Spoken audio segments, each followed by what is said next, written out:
السلام علیکم دوستوں، امید کرتا ہوں کہ آپ جہاں بھی ہوں گے خیریت سے ہوں گے اور خوش ہوں گے۔ آج ہمارا ٹاپک ہے حضرت شعیب علیہ السلام، جن کی زندگی، ان کے معجزات اور ان کی زندگی میں رونما ہونے والے واقعات کے بارے میں بات کریں گے۔ ویڈیو میں آگے بڑھنے سے پہلے آپ سے گزارش ہے کہ ہمارے چینل کو سبسکرائب کرنا نہ بھولیں، شکریہ۔ حضرت شعیب علیہ السلام اللہ کی طرف سے بھیجے ہوئے نبی تھے۔ آپ علیہ السلام مدائن میں رہتے تھے۔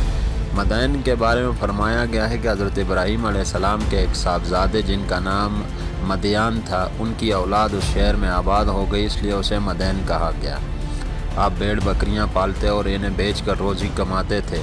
آپ علیہ السلام اللہ کی عبادت میں رات دن مصروف رہتے، لوگوں میں تبلیغ کرتے۔ حضرت شعیب علیہ السلام کی قوم میں بہت سی برائیاں تھیں۔ وہ جھوٹ بولتے، لوگوں کا حق غصب کرتے، کمزوروں کا مال چھین کر اپنا پیٹ بھرتے، بتوں کی پوجا کرتے، زمین پر فساد برپا کرتے، ناپ تول میں کمی کرتے، جب کسی کو کوئی چیز دینا چاہتے تو کم دیتے، جب کسی سے کچھ لینا ہوتا تو زیادہ وصول کرتے۔ اس گمراہ قوم کو راہ راست پر لانے کے لیے اللہ پاک نے حضرت شعیب علیہ السلام کو مبعوث فرمایا۔ آپ علیہ السلام لوگوں کو نیک عمل کرنے کی تلقین کرتے، جب کسی سے بات کرتے تو اچھے اور سلجھے ہوئے انداز میں کرتے۔ آپ جب وعظ و نصیحت کرتے تو اس طرح کرتے کہ معمولی سمجھ رکھنے والا بھی متاثر ہوئے بغیر نہیں رہتا۔ آپ فرماتے کہ جب کسی سے لین دین کرو تو معاملہ صاف رکھو، انصاف سے کام لو، لوگوں کا دل نہ دکھاؤ، نہ کمزوروں پر ظلم کرو۔ آپ علیہ السلام فرماتے، اے قوم، اللہ کی بندگی کرو، اس کے سوا تمہارا کوئی اور معبود نہیں۔ ناپ اور تول میں تم کو آسودہ دیکھنا چاہتا ہوں، میں آنے والے عذاب سے ڈراتا ہوں۔ قوم کے سردار آپ علیہ السلام سے کہنے لگے، اے شعیب، مال ہمارا ہے، چاہے ہم تول میں کم کریں یا زیادہ، یہ ہماری مرضی ہے، تم کو ہمارے ناپ تول سے کیا کام؟ تم ہمارے معاملے میں کیوں دخل دیتے ہو؟ ہم جو کچھ کرتے ہیں اپنی سمجھ سے کرتے ہیں، یہ تو ہماری تجارت ہے۔ آپ علیہ السلام قوم کی باتیں سن کر فرماتے، اے قوم، ایسی باتیں نہ کرو، یہ تو سراسر اللہ کی نافرمانی ہے۔ تم نے اللہ کی نافرمان قوموں کا حال تو سنا ہوگا، کس طرح ان پر اللہ کا عذاب نازل ہوا۔ قوم ہود، قوم نوح، قوم صالح، قوم لوط کا گزرا ہوا زمانہ ہم سے دور نہیں ہے۔ یہ بات ہم سب جانتے ہیں کہ یہ قومیں کس طرح برباد ہوئیں۔ ان باتوں کا جواب دو، کیا ان قوموں نے سچائی کو نہیں ٹھکرایا تھا؟ کیا ان پر اللہ کا عذاب نہیں آیا تھا؟ اگر تم نے بھی سچائی کو ٹھکرایا تو تم بھی پچھلی قوموں کی طرح عذاب میں گرفتار ہوگے۔ اگر تم یہ چاہتے ہو کہ تم پر اللہ کی رحمت ہو تو تم لوگ پروردگار کی طرف رجوع کرو، اپنے گناہوں کی معافی طلب کرو، بے شک میرا رب بہت مہربان اور محبت والا ہے۔ آپ علیہ السلام نے فرمایا، اے برادران قوم، اللہ کی بندگی کرو، اس کے سوا تمہارا کوئی معبود نہیں۔ تمہارے رب کی طرف سے صاف صاف رہنمائی آ گئی ہے۔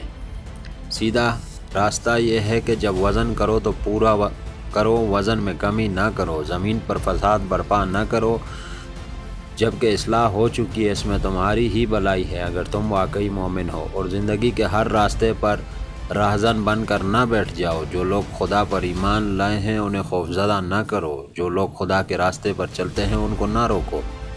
حضرت شعیب علیہ السلام جن جن باتوں کی تبلیغ کرتے تھے، اس سے یہ بات معلوم ہوتی ہے کہ شعیب علیہ السلام کی قوم تجارت پیشہ تھی۔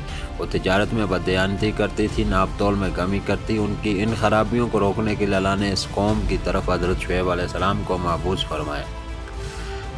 قوم کے سردار حضرت شعیب علیہ السلام کے دشمن بن گئے تھے، انہیں اپنی سرداری پر گھمنڈ تھا۔ آپ علیہ السلام کی تبلیغ کے جواب میں سردار کہتے تھے کہ ہم تجھے اور ان لوگوں کو جو تجھ پر ایمان لائے ہیں اپنی بستی سے نکال دیں گے۔ تم کو اور تم پر ایمان لانے والوں کو ہماری باتیں ماننا پڑیں گی۔ ہم جسے پوچھتے ہیں تمہیں بھی پوچھنا ہوگا، جو ہم کرتے ہیں وہ تمہیں بھی کرنا ہوگا۔ حضرت شعیب علیہ السلام نے جواب دیا کہ کیا ہم سے زبردستی منوایا جائے گا؟ ہم تو اللہ کی طرف ہیں، ہمارا رب ہر چیز پر قادر ہے۔ آپ نے فرمایا، اے ہمارے رب، ہمارے اور ہماری قوم کے درمیان ٹھیک ٹھیک فیصلہ کر دے اور تو بہتر فیصلہ کرنے والا ہے۔ لیکن حضرت شعیب علیہ السلام کی قوم نے راہ راست پر آنے سے انکار کر دیا۔ سردار آپس میں ایک دوسرے سے کہنے لگے، اگر ہم میں سے کوئی بھی شعیب علیہ السلام کی پیروی کرے گا تو ہم برباد ہو جائیں گے۔ چنانچہ قوم نے آپ کی باتوں کو جھٹلایا۔